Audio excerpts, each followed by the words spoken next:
여러분 반갑습니다. 이게 시절이 어수선한데 이렇게 적극적으로 고려대학교 행사에 참여해 주셔서 고맙습니다. 의과대학을 그리고 크게 보면 자연과학을 공부하고 싶어하는 사람들의 많은 수가 뇌로 향하고 있는 것 같아요. 그러니까 많은 분들이 뇌에 관심이 많을 뿐만 아니라 인류가 헤쳐나가야 될 과학 영역 중에 뇌가 큰 부분을 차지하고 있다고 생각됩니다. 저는 의과대학을 졸업한 뒤 임상의학을 포기하고 기초의학을 선택했어요. 그 중에 생리학이라는 과목을 공부했는데 그 중에서 뇌과학을 전공을 했습니다. 그러다 보니 뇌에 대해서 이런저런 생각을 많이 하게 되었고 연구도 교육도 하게 됐지요. 최근에 이 4차 산업혁명이 또 큰 틀에서 발전을 하고 있는데 이 4차 산업혁명이 뇌하고는 뗄래야 뗄 수 없는 연관관계를 가지고 있어요. 오늘 그거를 말씀드리려 하는데 잘 듣고 여러분들 좋은 질문 해주시기 바라겠습니다. 시간이 급하니까 출발합니다. 인류 역사의 3대 혁명을 한번 알아볼까요? 우리는 어떻게 지금 발전하여 이 자리에 와 있는지 보자는 거죠.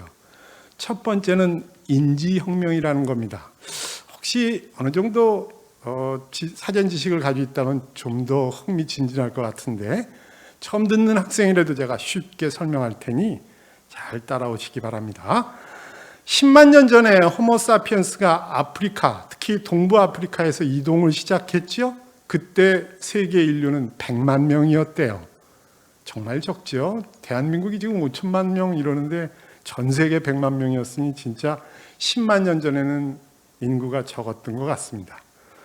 지금 여기 있는 빨간색의 동부 아프리카에서 화살표 방향으로 계속 호모사피엔스는 진격을 시작을 했는데 첫 번째 만난 적이라고 그럴까요? 어찌 보면 상대방이라고 할 수 있는 왼쪽 위쪽에 있는 네안데르탈인이 있어요. 호모사피엔스가 네안데르탈인을 맞닥뜨렸는데 딱 보니까 안 될 것 같죠? 1대1로 맞짱 뜨면 못 이길 것 같습니다. 그러나 여러분들이 잘 아시다시피 호모사피엔스가 지금 지구를 완전히 정복하고 있습니다. 네안데르탈인은 왜 무너졌을까요? 여러 가지 학설이 있지만 결과를 한번 보면 이렇습니다. 빨갛게 되어 있는 것은 아래쪽에 힌트가 있지만 네안데르탈인의 명수예요. 그리고 파랗게 되어 있는 초록색은 호모사피엔스의 명수인데 그림이 좀 복잡하지요? 맨 왼쪽 위쪽에 있는 73KA라고 되어 있는 게 7만 3천 년 전에 네안데르탈인과 호모사피엔스의 분포도를 보여주고 있는데 요 북유럽, 남유럽 이 에어리어에 있는 곳에 보면 거의 호모사피엔스는 없었어요. 그러다가 시간이 지나면서 점점 조금 아까 보셨던 인지혁명처럼 지나가다 보니 맨 오른쪽에 있는 3만 8천 년 정도 에어리어에 가니까 그 시대에는 네안데르탈인이 모두 다 거의 멸종 단계에 가게 됐지요. 호모사피엔스가 완전히 정복해버린 것 같죠? 실제로 네안데르탈인은 호모사피엔스의 침공에 완전히 무너져 버렸는데 아마 추측컨대 여러 가지 이유가 있지만 그 중에 큰 원인 하나가 소통이었던 것 같아요. 호모사피엔스가 소통을 잘하여 작은 체구의 열악한 조건임에도 불구하고 분업과 교역을 충분히 해서 결국은 점령 정복하게 된 것이지요.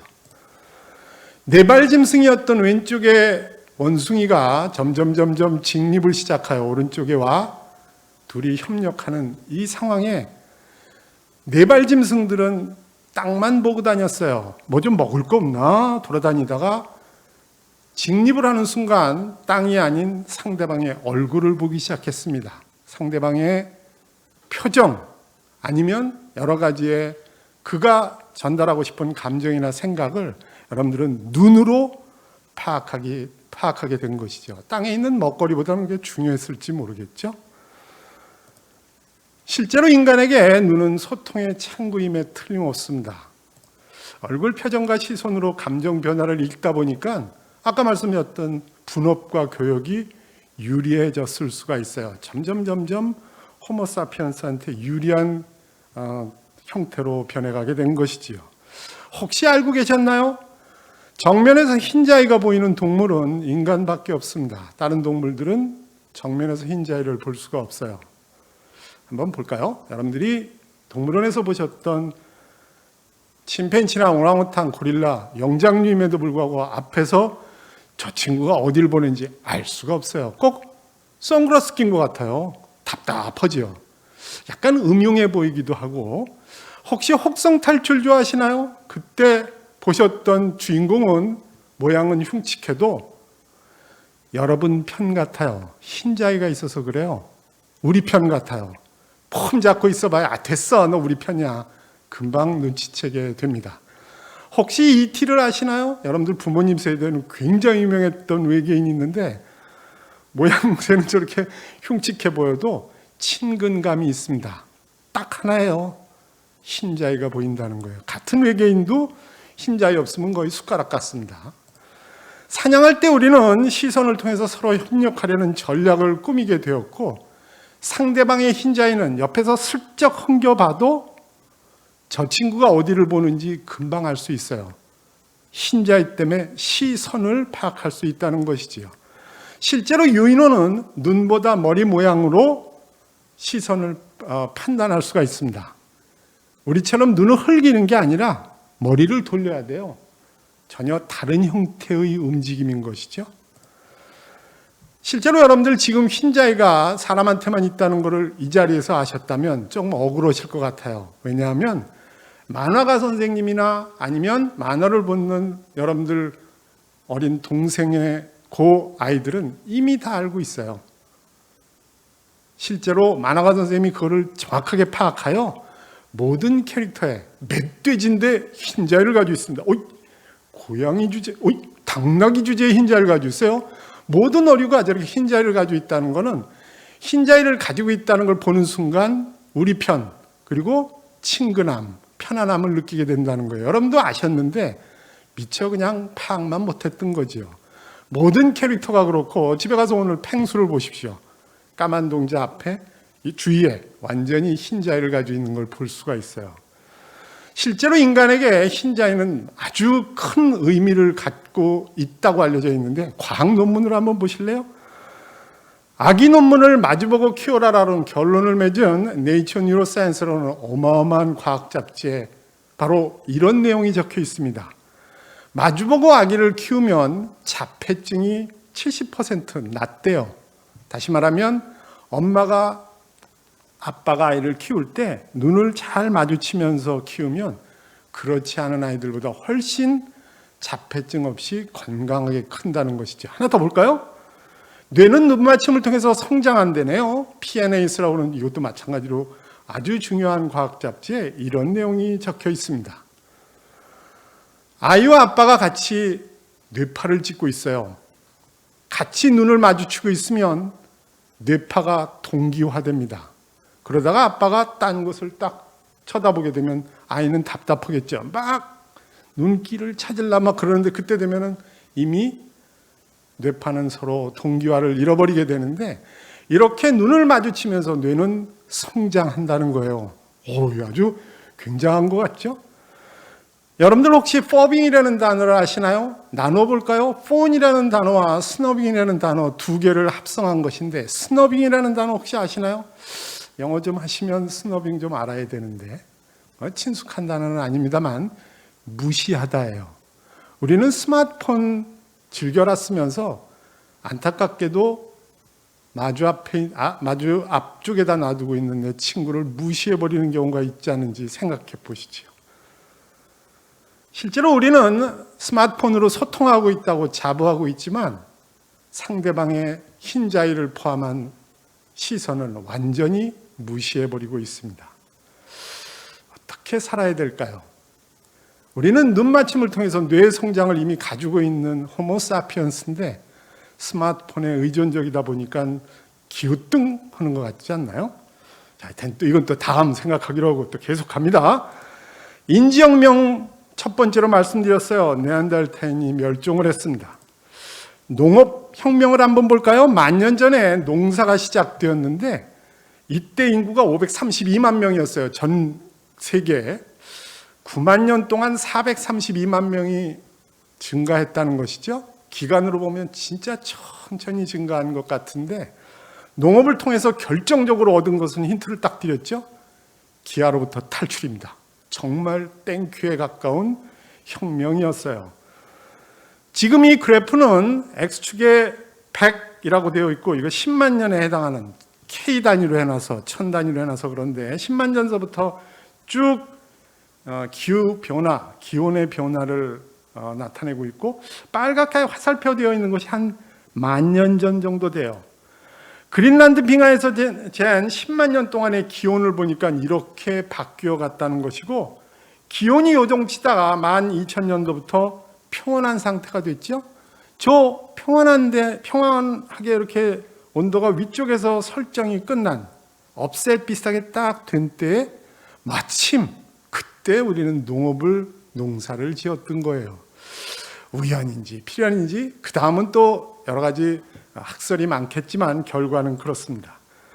처음 농사를 지었던 곳은 터키, 이란 이 에어리어의 삼각지대이고 여기서 굉장히 많은 양의 농산물, 우리가 먹고 있는 쌀이나 밀 등등이 여기 말고 다른 곳에도 동시에 다발적으로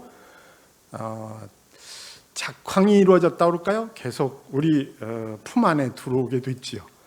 인류 문명은 이렇게 농사가 정확하게 셋업이 됐던 10,000년 전부터 농사는 지었지만 7,000년 정도서부터 메소포타미아로부터 이제 4대 문명이라고 그러는 에어리어에 말씀드린 대로 동시다발적으로 농사가 지어져서 그 에어리어 사람들이 많이 모이게 되고 문명이라는 형태로 발전하게 된 것 같아요.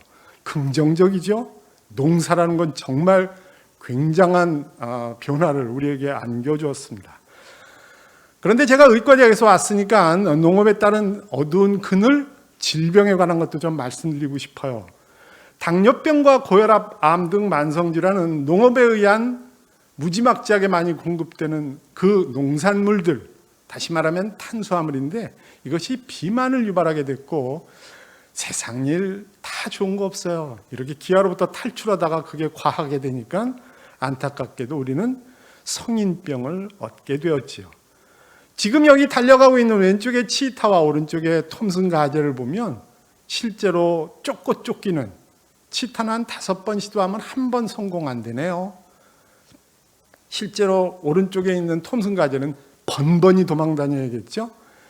5번 시도하여 한 번 성공하는 치타나 번번이 도망가고 있는 톰슨 가젤이나 이 두 몸의 비만은 사치입니다. 절대로 비만이 있을 수가 없어요.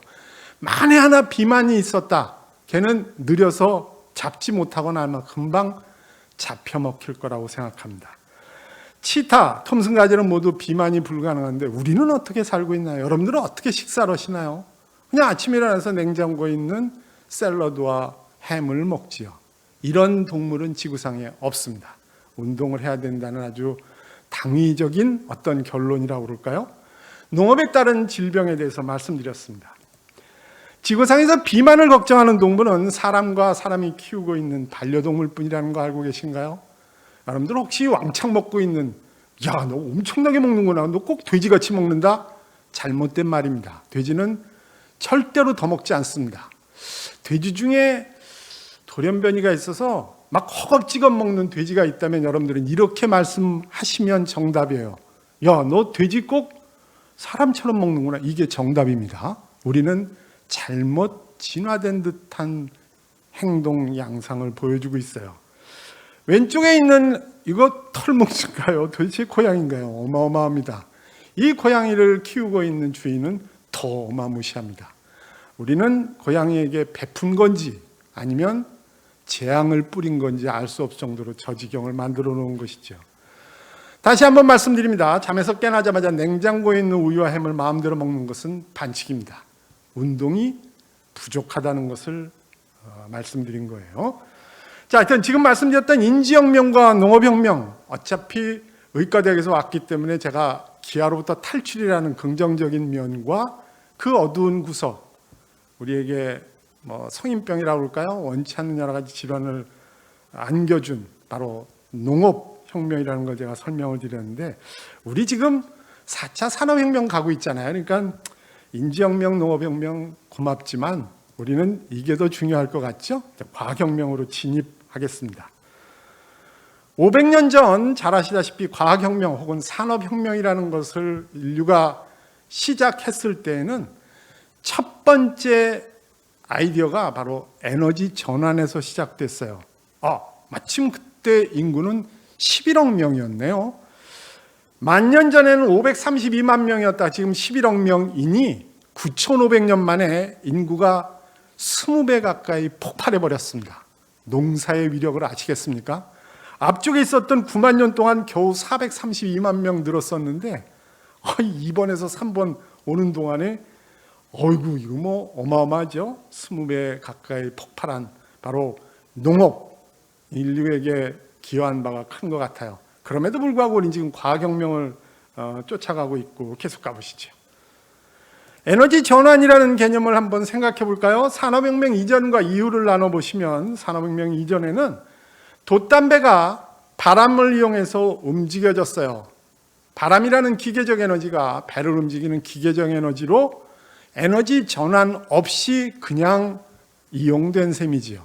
그러나 산업혁명 이후를 한번 보시죠. 산업혁명 이후에는 전혀 얘기가 달라졌습니다. 불을 떼서 그 열 에너지가 증기를 만들어 배를 움직였어요. 에너지 전환을 시작한 겁니다. 인류가 생각해낸, 지금 통째로 지구상의 동물 생명체가 살면서 가장 큰 발상의 전환이었다고 생각해요.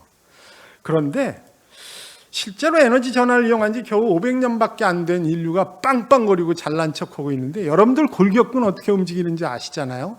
구체적으로 다 기전을 모르더라도 ATP라고 그러는 화학 에너지가 바로 기계적 에너지인 근육 움직임으로 바뀌는 거 아니에요? 속 내용은 잘 모르겠지만 여러분들 다 아시는 내용일 거예요.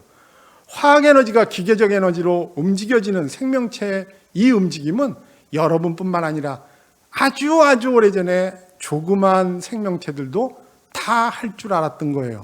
그것이 동물이었으면 엄청나게 오래전에 이미 에너지 전환을 생명체는 하고 있었던 건데, 우리는 500년 전에 이거 알아냈다고 잘난 척 엄청 하지요. 우린 여기서 배워야 될 게 하나 있습니다. 자연은 우리에게 교과서라는 거예요. 거기만 잘 들여다봤으면 500년이 뭐예요? 몇만 년 전에도 이거 생각을 해냈어야 옳지 않을까요? 자, 하여튼 그건 어쨌건 또다시 전진하겠습니다.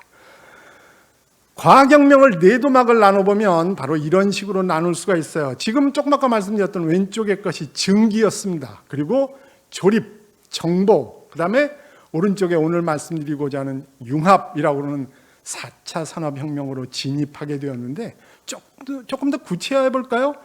농업시대가 어느 정도 발전하여 잘 탄탄하게 기틀을 만들 뒤에 산업시대로, 말씀드린 대로 정보화나 나노바이오를 지나 이제는 뇌 중심의 융합 기술 시대로 들어갔고, 여러분들은 원컨 원하지 않건 결국 뇌한테 포로처럼 잡힌 셈이 되었습니다.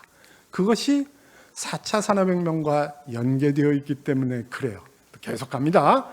뇌과학이라는 건 이 두 단어로 좁힐 수 있지 않을까요? 물론 저거보다도 좀 더 많이 예를 들 수 있지만, 여러분들이 자주 듣는 빅데이터나 네트워크의 굉장한 발전, 이런 것들도 다 큰 틀에서 4차 산업혁명의 재료들이지만, 오늘 얘기하는 건 조금만 좁히겠습니다. 그래도 엄청 넓지만 가상현실과 인공지능에 대해서 말씀드리려 해요. 여태까지 들었던 건 양식으로 보면 수프나 에피타이저라고 그러면, 이제는 메인 디쉬로 들어가겠습니다. 질문하실 내용도 많이 나올 거예요. 의과대학의 여러 가지 정보들도 틈틈이 드리겠습니다. 가상현실 한번 볼까요? 잘 아시죠? VR 좋아하시나요? 이건 나이, 성별 관계없죠? 모두들 좋아합니다. 가짜예요. 그런데 진짜인 줄 오판하고 즐기고 있지요. 가짜인 걸 알면서도, 속아주면서도 기분이 좋아요. 좀 더 많이 나를 속이면 좀 더 돈을 많이 낼 의향까지 있습니다. 이게 웬 이상망측한 상황인지 모르겠습니다. 어쨌건 이거 잡으러 다니신 적 있나요? 포켓몬 잡는다고 뭐 정말 옆에서 보면 바보 같은 여러 가지 행동을 하면서도 양쪽 다 즐거워하는 것 같습니다. 가상현실이라고 하는 without input이라는 형태를 우리 몸에서 한번 뒤져볼까요? 여러분들이 실제로는 뇌는 진짜 가짜 모른다. 기사에 나와 있는 거예요. 삼성의 황금밭 가상현실입니다.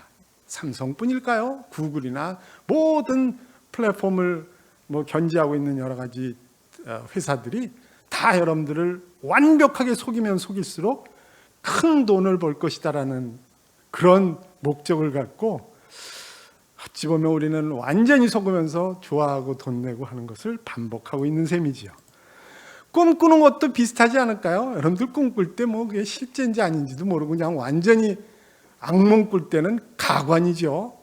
가위 눌렸을 때 보면 깨어있는 사람이 보면 진짜 안쓰럽고 우습고 그런데 정작 그 사람은 굉장히 심각한 상황이죠.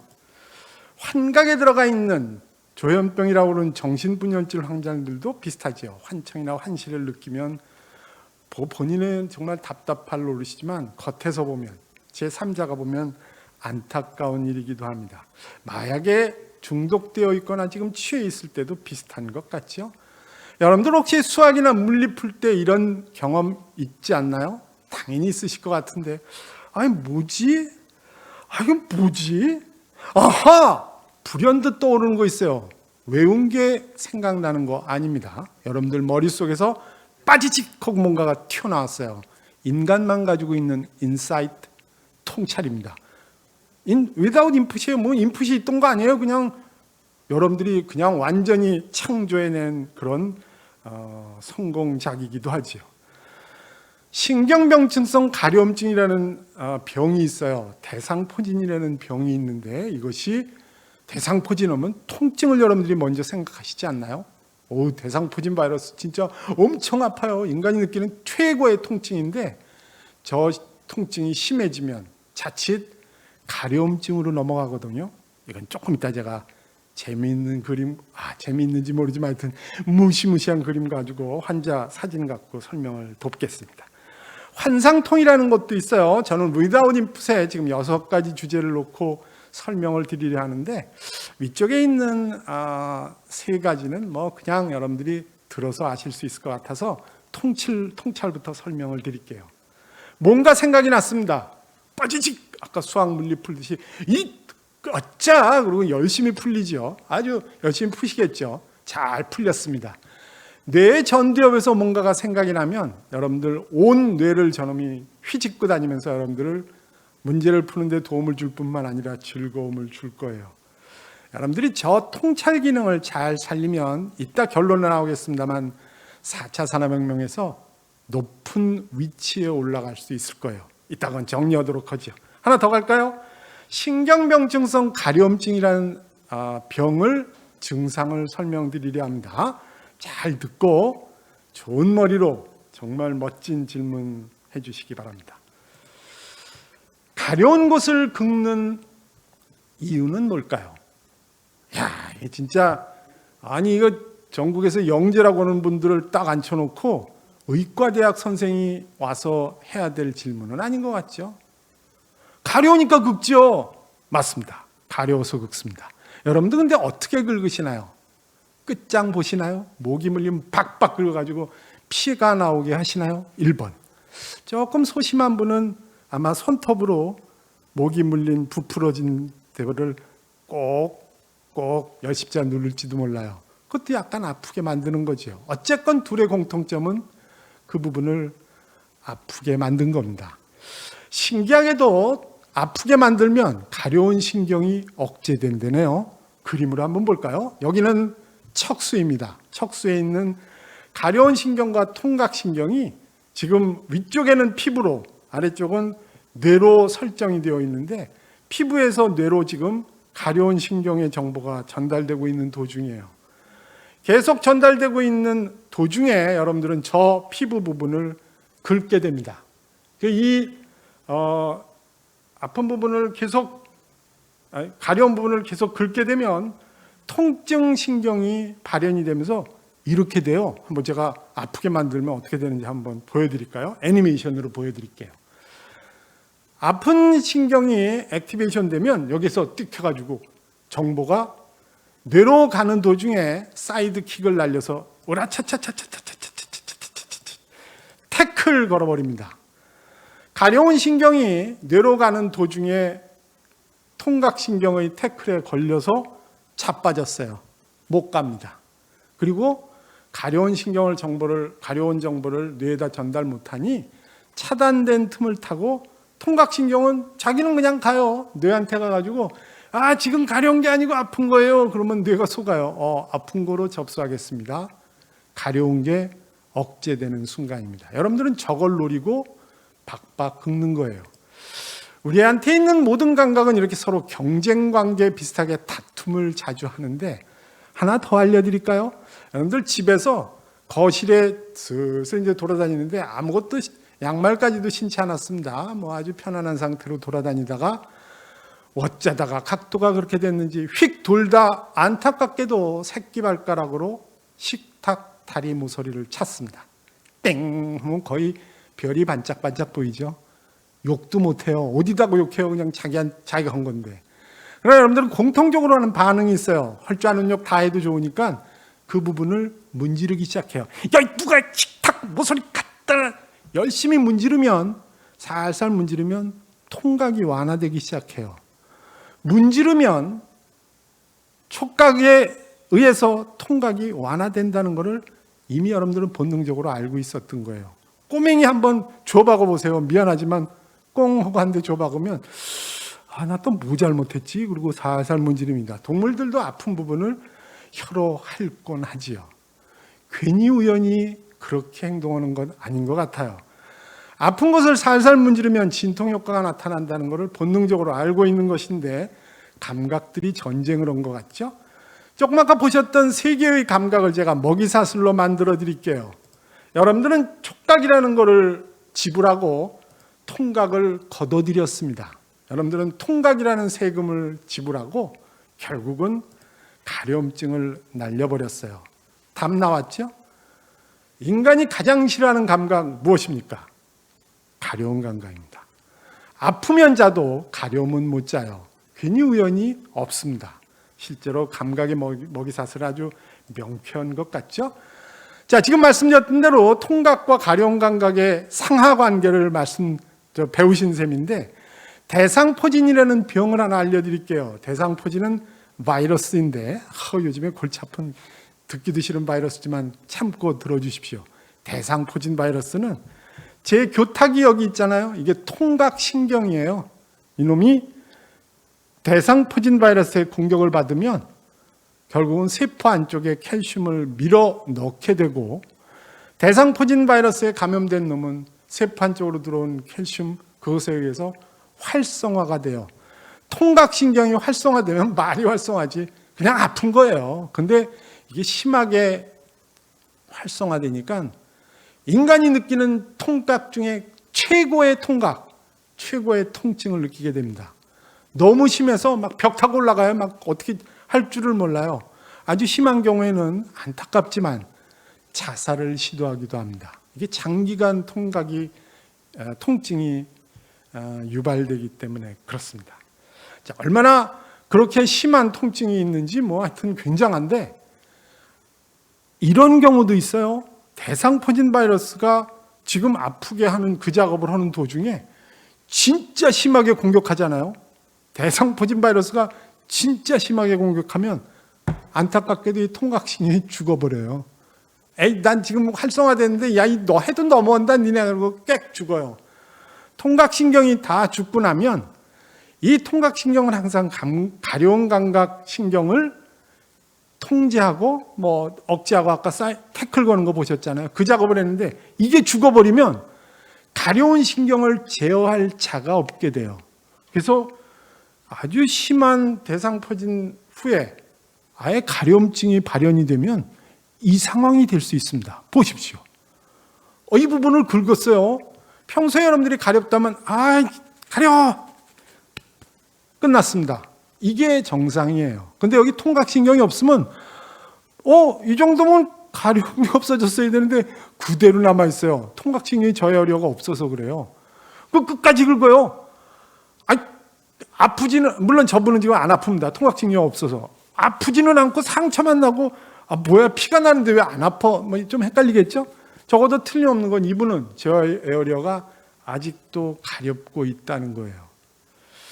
답답하시죠? 뭘 어떻게 하라는 얘기냐? 답답한데요. 지금 이 슬라이드는 진짜 아주 기초적인 거고, 진짜 무시무시한 사진 하나 보여드리겠습니다. 의과대학 아니면 생명과학을 그런 준하는 학문을 원하신다면 무섭더라도 눈 동그랗게 뜨고 보시기 바랍니다. 저는 볼 때마다 좀 마음이 아프고 무서워서 저는 안 봅니다. 여러분들은 보셔야 돼요. 내 마음이에요. 난 안 볼 겁니다. 보시죠. 아이고야, 나올 줄 아는데 아직 안 나왔네요. 상상 그 이상인가요? 저에어리어가 가려웠어요. 통각신경이 없어요. 긁었습니다. 피부가 사라졌어요. 더 긁었어요. 근육이 없어졌습니다. 더 긁었어요. 오른쪽에 있는 건 저번에 엑스레이고 하얀 건 머리뼈입니다. 머리뼈를 파버렸어요. 아직도 긁을 의향이 있나 봐요. 손이 여기가 있죠? 손이 아직도 요 앞에 가 있는 것 같습니다. 이게 뭐죠? 이게 실화인가요? 상상이 잘 안 되죠? 누워있는 동안, 자고 있는 동안에 자기도 얼떨결에 저 상황을 만들었을지 모릅니다. 지금 우리 이거 어디서부터 시작했는지 간추리고 있으신가요? Without Input에서 시작했습니다. 저는 가상현실에서 Without Input의 서브 제목으로 지금 내려오다가 대상포진후 가려움증에 왔어요. 여러분들은 어디가 가렵다고 생각하나요? 질문이 정말 너무 수준이 낮은데 당연히 피부가 가렵죠. 여러분들 미안해요. 여러분들 빼놓고 옆에 가서 초등학생한테 물어볼게요. 길거리 가는 초등학생한테 야, 근육 가렵냐? 그러면 저보고 이럴 거예요. 좀 이상한 분 아니세요? 하나 더 갈까요? 야, 뼈가 가렵겠냐? 제정신이세요? 아마 그럴 거예요. 뼈나 근육은 가렵지 않습니다. 피부만 가려워요. 근데 피부가 없어졌잖아요. 그 다음엔 근육은 긁지 말아야죠. 반칙 아니에요? 근육이 없어졌다. 뼈를 왜 긁냐고요? 가렵지도 않을 거라고 추정되는 장기를 박박 긁고 있는 거 보면 뭔가 문제가 있는 것 같죠? Without input, 가상현실이라는 것과 맞닿아 있는 것 같아요. 하나 더 해볼까요? 지금 이 형태의 치료는 만만해 보이지 않습니다. 가려운 신경이 있지 않은 피부나 뼈를 긁었다. 뭘로 치료해야 될까요? 가렵지 말게. 보통 피부에 있는 여러분들이 알고 계시는 가려움증 치료제 엔티히스타민? 엔티히스타민이 지금 뼈나 근육에는 작용할 것 같지 않기 때문에 말씀드리는 거예요. 하여튼 계속합니다. 네, 어느 정도의 질문할 수 있는 구석을 남겨놓고 또 지나갑니다. 하나 더 볼까요? 이번에는 환상통이에요. Without Input 중에 마지막입니다. 다리가 어떤 이유인지 모르겠어요. 암이 발생을 했던, 굉장히 심한 염증이 됐던, 하여튼 여러 가지로 해가지고 진짜 고생 엄청나게 아프고 진짜 이거 잘못하다가는 치료하고 싶지만 저것이 퍼져 내 목숨을 위협할지 모른다. 그러면 팔이나 다리를 양보해야 돼요. 환자, 보호자, 의사가 모두 모여 이건 안 되겠다. 그래도 이걸 절단하고 그리고 몸 살려야지 하고 저 일부분을 포기하게 됩니다. 굉장히 어려운 결정이겠죠. 그러나 일단 과감하게 결정을 하고 잘랐습니다. 자르고 당연히 이건 버릴 거예요. 너무 좋아합니다. 맨 처음에는 그 고생스러웠던 팔이 없어지는 건 허전하고 진짜 말도 안 되는 충격이지만 그 여러 가지 고통에서 또 빠져나온다는 좀 긍정적인 면도 있어요. 근데 이분이 3개월이나 6개월, 길게는 1년 후에 선생님한테 다시 찾아와요. 선생님, 자르신 거 맞는데 왼쪽 새끼손가락이 아파 죽겠는데요. 선생님이 그 얘기를 들으면 기가 막힙니다. 아니 이거 어떻게 치료해야 될까요? 여러분들 의사 선생님이라 그러면 쓰레기통에 가서 찾아서 새끼손가락에다가 진통제를 놓을까요? 야, 이게 정말 허공에다가 뭐 어떻게 해야 돼요? 완전히 선생님도 거의 환자 수준으로 아무 생각이 없으실 것 같습니다. 그런데 여러분들이 가지고 있는 기가 막힌 능력, 아하라고 그러는 거 통찰 능력처럼 인간은 어떤 식으로든지 방법을 찾아내는 경우가 종종 있어요. 한번 보실래요?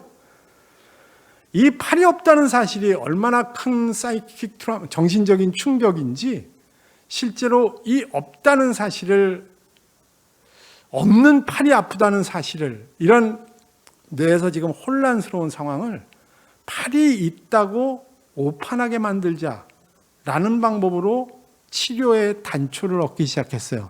이게 무슨 말인지 모르시겠죠?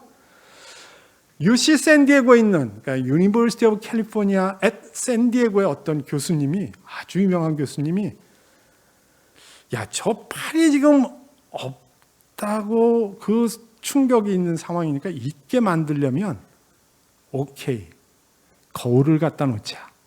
거울을 여기다 갖다 놓고 오른쪽 팔을 들게 했어요. 그리고 저쪽 상을 보는 거예요. 내 왼쪽 팔 저기 있네. 아이, 자른 전 있었네. 아이, 무슨 소리야, 있었네.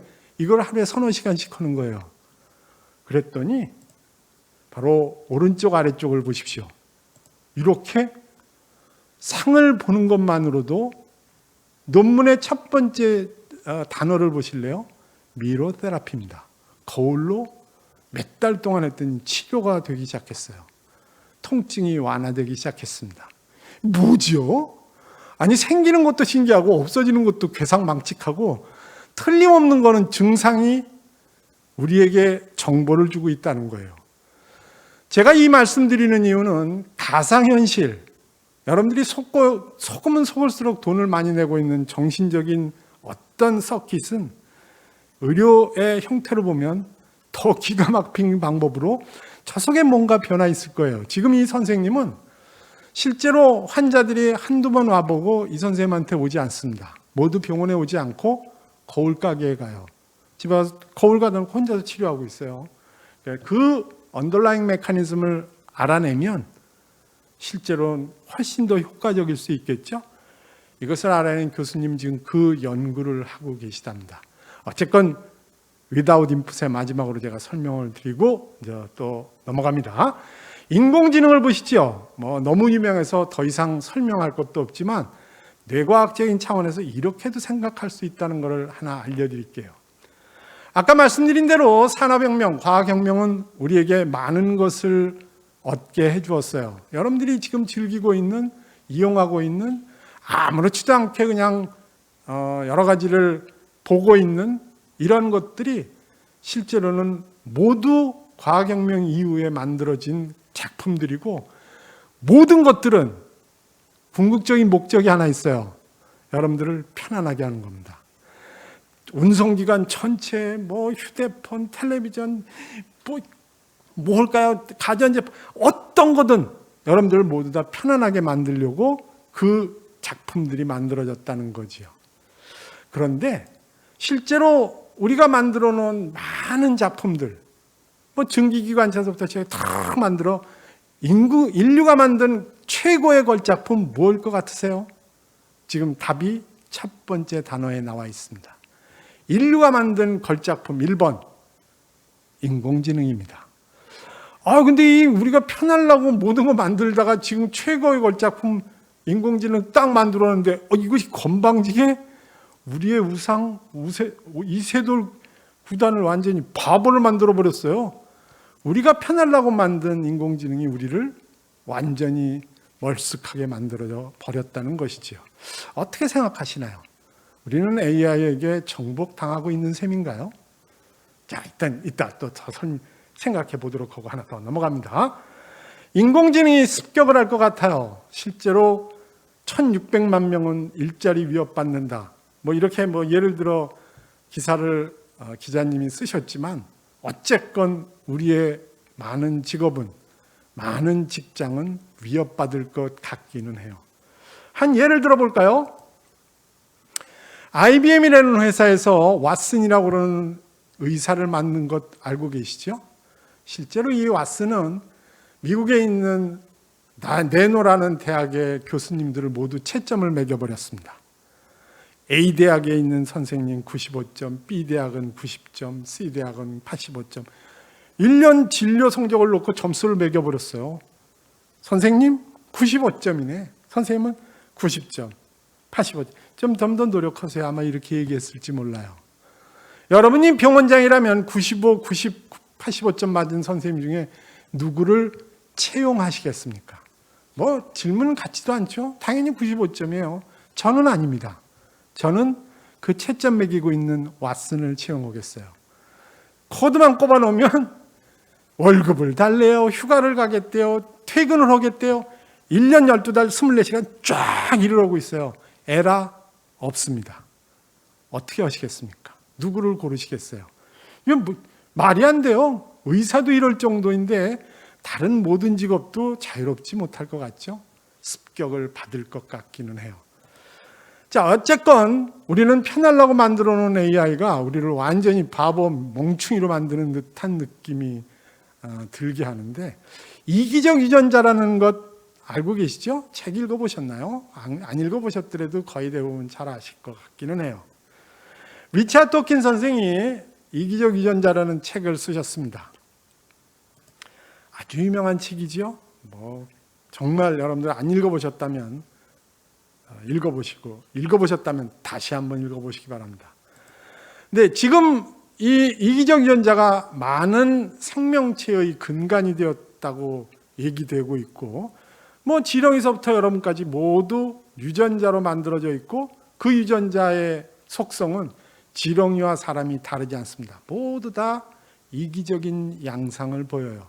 옳다 그러다 없어요. 좋다 나쁘다 그거 없어요. 그냥 대원칙이에요. 모두 이기적으로. 그래야 생존할 수 있기 때문에 그렇습니다.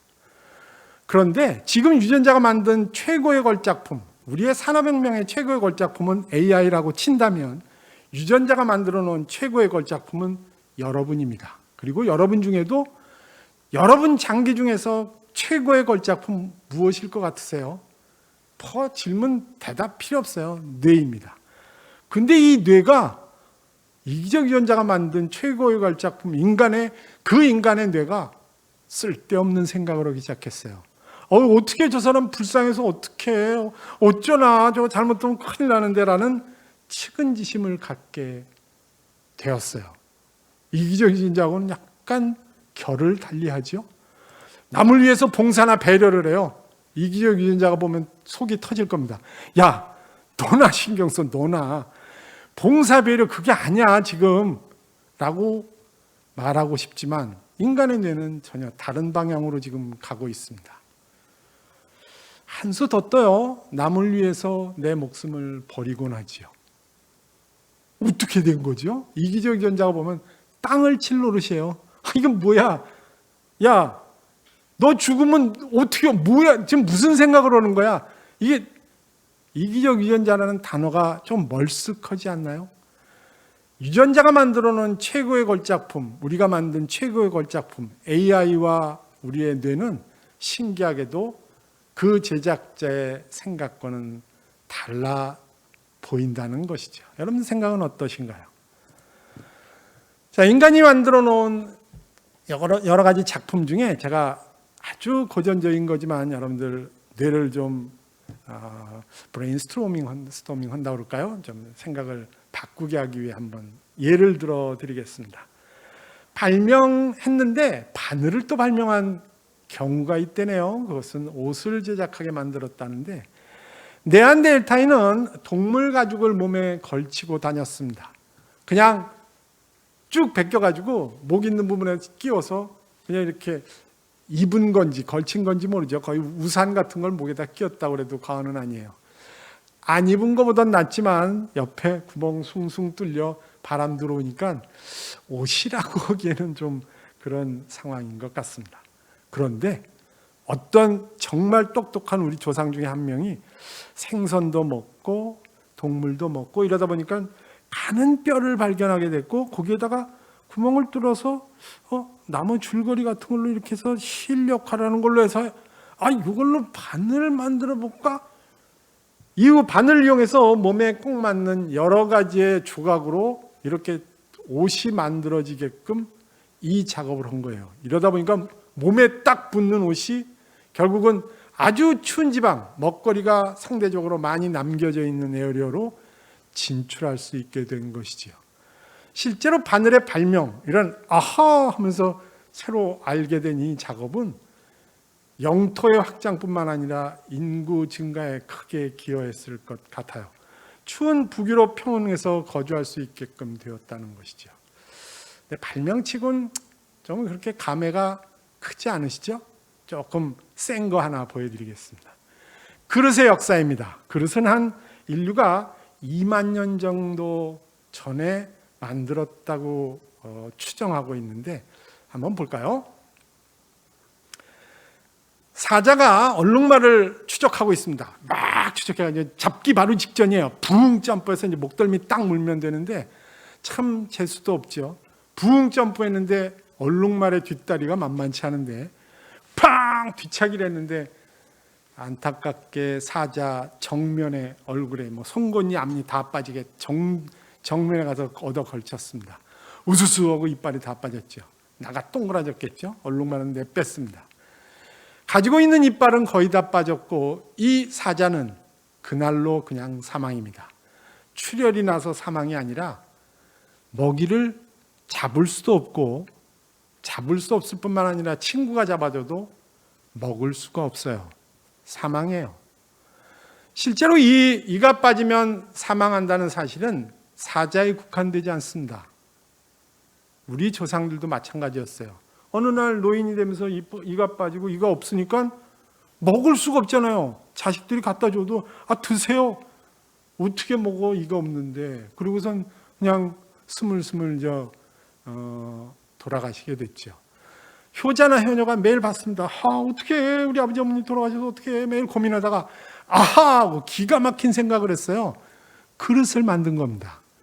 그릇을 만들어서 거기다가 뼈, 살, 물 넣고 밑에서 불을 뗐어요.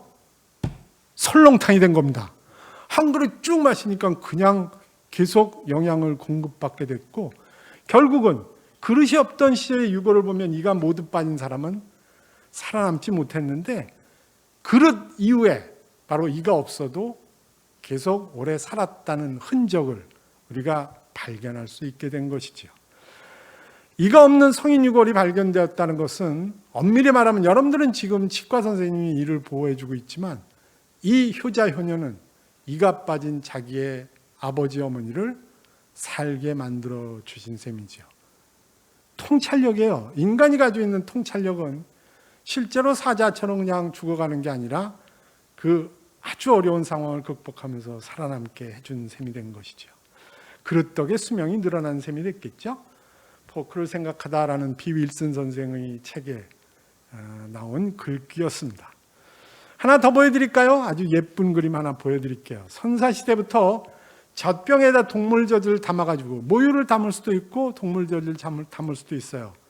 그러다 보니까 아이를 계속 둘쳐업고 다니면 여러 가지 활동 자체가 부자연스러운데 아이에게 젖병을 물리는 순간 엄마가 먹이 활동을 할 수 있게 되어 또 한편의 변화를 우리가 볼 수 있게 되었죠.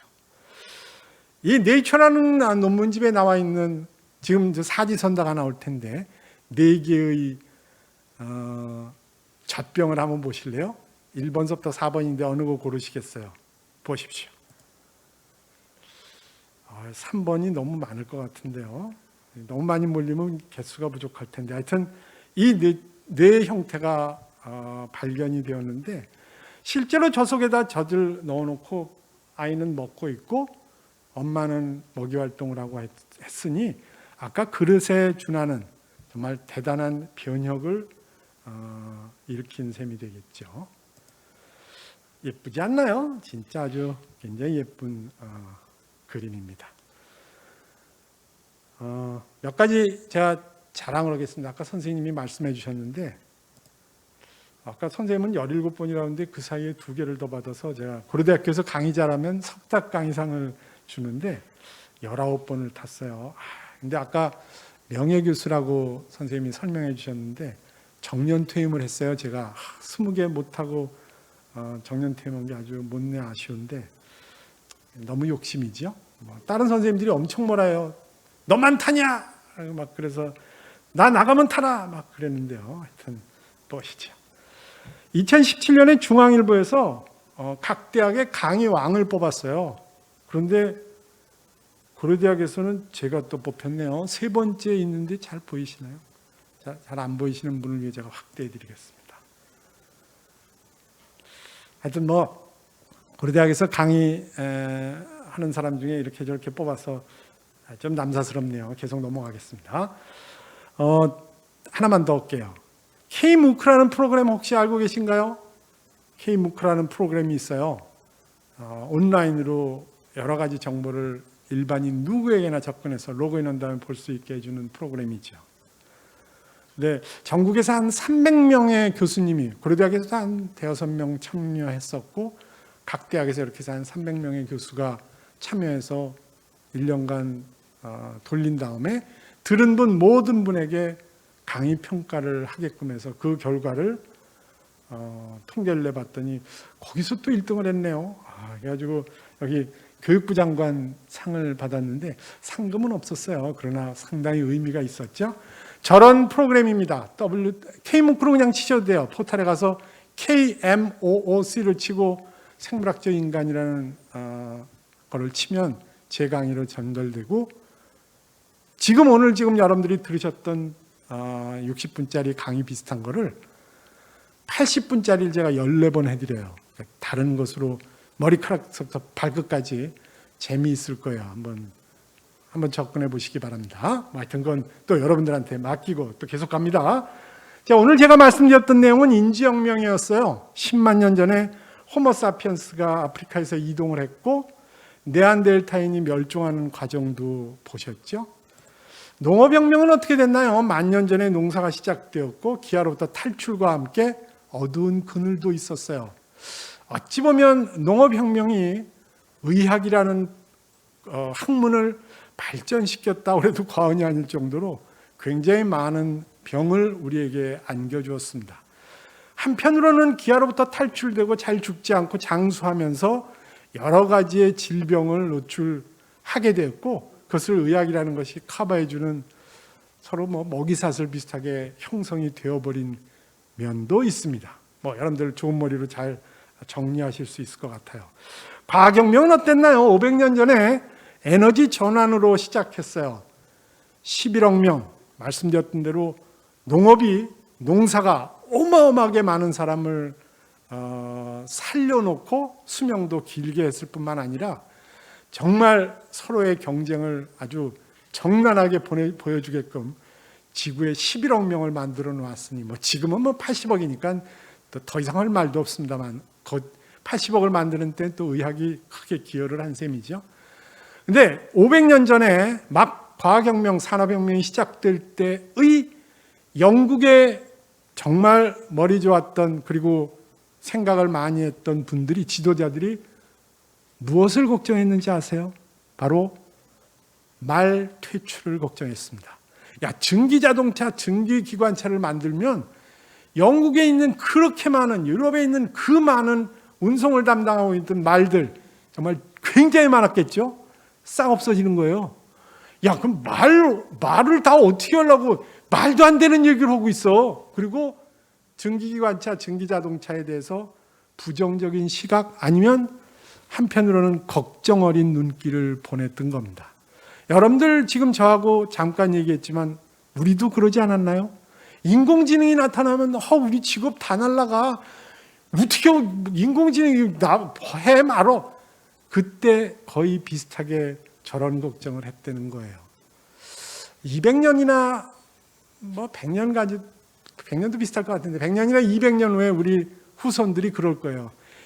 2021년 1월 달에 고려대학에서 무슨 선생님하고 모여가지고 인공지능이 직업을 없앨 줄 모른다고 걱정을 했대. 푸하하하 아마 비웃고 있을 거예요. 왜 그런지를 지금부터 제가 설명을 드리겠습니다. 여러분들 이제 이 세 가지를 가져가셨으면 좋겠어요. 뭐 인지혁명, 농업혁명, 과학혁명 다 배우셨고 이미 여러분들이 알고 계신 내용도 제가 정리해 드린 셈이 됐는데, 우리는 인공지능과 같은 4차 산업혁명 등의 여러 가지 정말 물밀듯이 밀려오는 데서 여러분들은 어떻게 살아남는 것이, 어떻게 행동하는 것이 가장 현명할까를 같이 생각해 보자는 겁니다. 첫 번째, 이 두 의사가 있다고 생각해 보세요. 아까 100점짜리 의사 있어요. 왓슨입니다. 쇠붙이에요. 따다닥 들어오세요. 그리고 들어가면 그냥 이 철통 같은 게 하나 앉아가지고 들어오세요. 어디 아프세요? 뭐 얼굴도 안 보이고 그냥 말만 나오겠죠? 나 어디 아픕니다. 약 드세요. 잘 드셔야 돼요. 나가세요. 다음 선생님. 이렇게 앉아있는 100점짜리 왓슨, 정말 교감은 나눌 수도 없는 한 의사와 또 하나의 의사는 95점짜리 90점짜리지만 정감 어린 정말 푸근한 인상의 선생님. 아이고 오셨네. 아이고 혈색이 예전보다 좋아지셨네. 약은 잘 드셨죠? 잘 드셔야 돼요. 그러면 안 돼요. 그리고 자, 요거 검사 받으시고 다음에 또 뵙겠습니다. 다음엔 좀 더 좋은 혈색으로 오시기 바랍니다. 여러분들은 A와 B 의사 중에 누구한테 가시겠어요? 흰자위로 소통을 할 줄 아는 바로 두 번째 의사 선생님 놓기 어려울 거예요. 여러분들이 무슨 직업을 갖건, 의사였으면 더 좋겠지만 어떤 직업을 갖건 어떤 위치에 있건 상대방과 소통을 포기하면 인공지능한테 당해낼 재간이 없습니다. 지금 서로 흰자위를 통해서 소통하는 것 게을리하지 마십시오. 아까 보셨던 퍼빙과 같은 그런 상황으로 몰리면 인공지능한테 백발백중 지고 말 거예요. 하나 더 가볼까요? 메타인지입니다. 여러분들 즐겨라 하고 있는 오답노트예요. 많이 쓰고 계시죠? 무엇이 잘못됐다. 여러분들은 쓰고 다음엔 절대로 틀리지 않을 뿐만 아니라 틀리면서 좀 더 개선된 방법으로 여러분들이 발전해 가게 되는 거예요. 인공지능 이거 못합니다. 쭈르륵 자기가 생각한 대로 가요. 오답. 그리고 삐지고 끝이에요. 개선돼서 이 방향으로 가야지. 이 방향으로. 이거 메타인지 할 줄 몰라요. 메타인지가 뭔지 좀 더 알아볼까요? 메타커그니션이라는 자신의 지식 수준을 파악하고 그것을 활용하는 능력인데, 인공지능은 정해진 답을 놓고 찾다가 성과를 내고 내면 기뻐하고, 그리고선 잘못되면 그 자리에서 딱 서가지고 그만 삐지고 끝이에요. 인간은 계속 배우고 학습하며 실수를 통해서 새로운 곳에 접근하는, 어찌 보면 창조력을 숨기고 있는 좀 어리숙한 기계라고 할 수 있을 정도로 실제로 인공지능과는 약간 격을 달리한다는 것이죠. 여러분들이 쓰고 있는 오답노트 게을리하지 마십시오. 인생에서도 끝도 없이 오답노트를 쓰는 게 100점을 만든 것보다도 더 유리할지 몰라요. 자, 또 계속 갑니다. 세 번째는 통찰입니다. 아까 말씀드렸던 대로 아하라고 그러는 그 새로운 거를 창조할 줄 아는 능력은 여러분만 가지고 있어요. 인공지능 없어요. 한 예를 들어볼까요? 아까 알파고가 이세돌한테 이겼어요. 진짜 잘 둬요. 그래, 알파고 잘 둬요. 19줄짜리의 바둑판에서 일어나는 모든 경우에서의 데이터를 머리에다 넣어놓고, 그리고 약간은 어리숙해 보이는 이세돌과부터 실제로 그 게임 하기 전에 많은 뇌과학자들은 알파고가 이긴다는 사실을 알았습니다. 데이터 싸움에서는 이길 수가 없어요, 인간이. 단, 이 생각 한번 해보실래요? 알파고가 바둑은 잘 둘지 모르지만 바둑이라는 게임을 만들어내진 못해요. 새로운 거, 아하라는 이 바둑이라는 게임은 죽었다 깨어나도 인공지능은 만들지 못할 거예요. 실제로 새로운 것을 만들어낼 줄 아는 그 능력, 이건 놓치시면 끝입니다. 여러분들 혹시 자동차보다 빨리 달릴 수 없다고 자동차보다 하수라고 생각하세요? 자동차 평 빨리 가잖아요. 우리는 아무리 달려가도 안 돼요.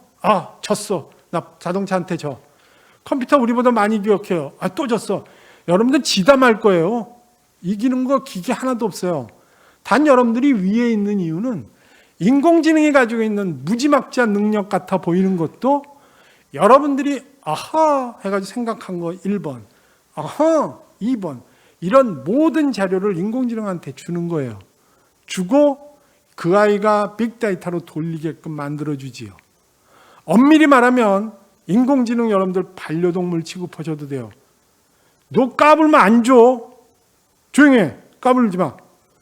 까불지 않으면 뭐 하나 주듯 단 여러분들은 통찰력을 빼면 인공지능한테 당할 수가 없어요. 그러니까 흰자위를 통해서 소통하시고 메타인지 오답노트 쓰는 거 게을리하시지 마시고 당연히 직위가 무엇이든 무조건 통찰 기능을 개발하는 항상 연구하는 자세를 갖는 것이 결국은 인공지능한테 밀리지 않는 지름길이라는 것입니다. 동의하시나요? 좀 제발 좀 이러셨으면 좋겠습니다. 여러분들 어떤 직업을 갖든 똑같습니다. 제가 책을 하나 썼는데요. What am I?라는 책이 있어요. 이 책이 고려대학에서 아까 석달 강의상 19번을 탔다고 그랬던 그 생물학적인 인간이라는 과목을 많은 학생들이 듣지 못해서 제가 책으로 써가지고 학생들한테 읽게 한 책이에요. 한번 관심 있으시면 여러분들 도서관에 가면 아마 학교 도서관에 있을지 모르니 꼭 읽어보시기 바랍니다. 저게 42개의 이런 챕터로 꼭지로 되어 있는데 42번째 맨 아래쪽에 있는 꼭지가 잘 안 보이시죠? 이것도 확대해 드릴게요. 인공지능 시대에 대처하는 우리의 자세라는 오늘 들으신 60분짜리 강의가 저 속에 꼭 들어가 있습니다. 열심히 공부하셔서 많은 좋은 대학교 있지만 옆에 다른 거 보시지 말고 꼭 고려대학에 오셔서 제 강의 들어주시기 바랍니다. 감사합니다.